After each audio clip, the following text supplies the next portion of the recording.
You really need to understand like what sensation you're giving.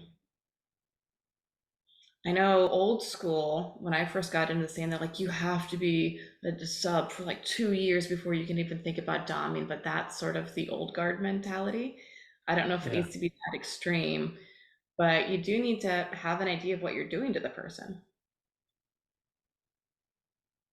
Yeah, because I've heard things said in leadership conferences where they sort of say, well, if you're not willing to follow any somebody else, you're not suitable to be a leader. Hmm. And I think it's very much the same within the kink world. And we're actually seeing so many more switches coming up. Because I remember when I first came out as a switch in the 90s, everyone's like, oh my God, you're a unicorn. That's so rare. And I would like, I go to parties and everybody freak out.